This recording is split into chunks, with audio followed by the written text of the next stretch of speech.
Da, cu Cristi astăzi. Salut! Mergem la not.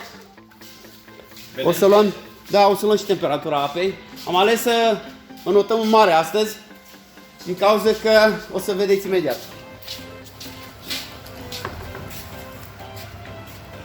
S-a montat vântul.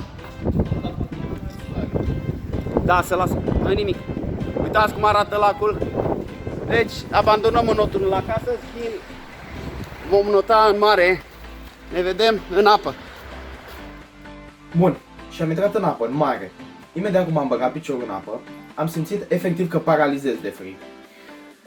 Radu a băgat termometrul în apă, care indica că avea în jur de 12 grade, ceva de genul ăsta, și nu mi-a spus absolut nimic. Mă uit la el și zic că Radu, dacă are sub 15 grade, eu nu am cum să intru pentru că n-am intrat niciodată la o temperatură atât de joasă și nu mai simțeam efectiv corpul, deși eram băgat în neopren, nu simțeam absolut nimic de frig.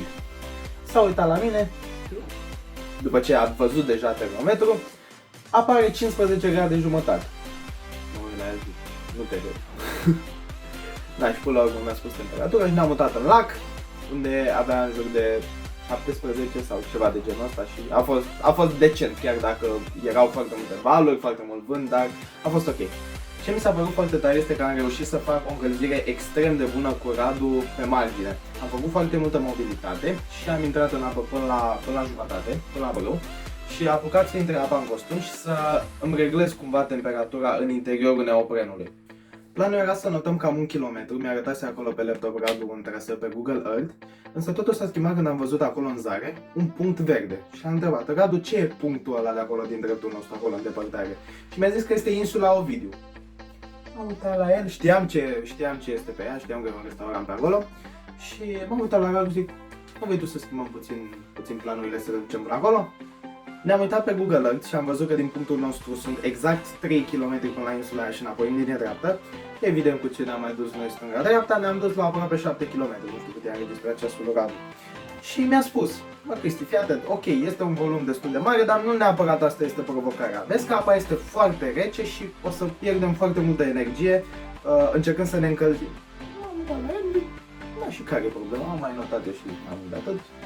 Zic, hai să mergem. Se uită la mine. Hai să mergem. Mare greșeală. Și se termină ziua cu un duș acasă la Radu. Stau de o jumătate de oră aici, pentru că nu reușesc să mă încălzesc efectiv. Tot încerc, dar mai pot de frig. Deci am stat 2 ore în apă. Asta a fost una dintre zilele alea în care m-a izbit efectiv o idee de aia tâmpită de-a mea. Noi aveam în plan să notăm doar 1 kilometru astăzi și am văzut eu o insulă acolo și l-am întrebat: Radu, ce cu insula aia? Și a zis că e insula Ovidiu. N-am mai văzut până acolo. N-am avut niciodată să văd ce acolo. Un restaurant. Hai să mergem să vedem ce zici. Și aici aproape 7 km de not. Dus în acasă. Nu mai pot pe nimic. Deci, o să luăm și niște amino. Ce ai pus acolo bun? Uite, whey protein de la Ce gust are? Saitec pe ciocolată. Și am pus și câte 2 cupe mici de PCA în ea. Și acum avem și proteină, amino. Lângă, După notul ăsta hardcore. da, mare. O să iei cu 10 pastile.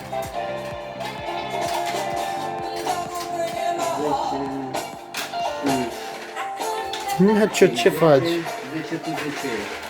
10 tu 12 eu, că eu sunt mai mare. Se apă kilogram. Am înțeles. Oricum nu ne acoperă necesarul. Dar de cu nimica tot e bine. Hai să vedem. Bun, ăsta a fost un video idee mai special pentru că mai mult am povestit decât am filmat, pentru că condițiile din antrenament, să-i spun antrenament, deși am fost mult mai mult decât un antrenament, au fost sub orice critică, n-am ce să fac, nu mă pun cu vremea, dar consider că a fost un antrenament mult mai mult pentru psihic decât pentru fizic, deoarece chiar am îndurat niște condiții extreme și am numit acest video în not în lac și un coniac, pentru că imediat cum am ieșit din lac, a trebuit să alerg cam 1 kilometru până acasă la Radu. Un kilometru în care nu am reușit absolut deloc să mă încălzesc. Am intrat în cadă, am stat 30 de minute acolo și nu reușeam să mă încălzesc absolut deloc. Și Radu a venit la mine cu o sticlă de genul ăsta. Bine, nu era simplu, avea un abțipil cu un trident. Mi s-a părut foarte tare, mi-a povestit el ceva. O să mai întreb o dată cu ce coniacul ăla, dar era o poveste foarte fancy despre el. Și am luat 2 degețele din acest coniac. Am stat 30 de minute în apă, cât s-a putut de caldă.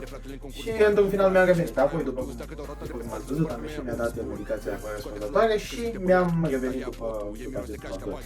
Radu, îți mulțumesc foarte, foarte tare pentru că ai acceptat această provocare, pentru că a fost o provocare, nu în niciun caz un antrenament. Și dacă v-a plăcut acest videoclip, nu uitați să lăsați un like și să vă abonați la canalul meu de YouTube. V-am pupat! Pa! And Team Romania!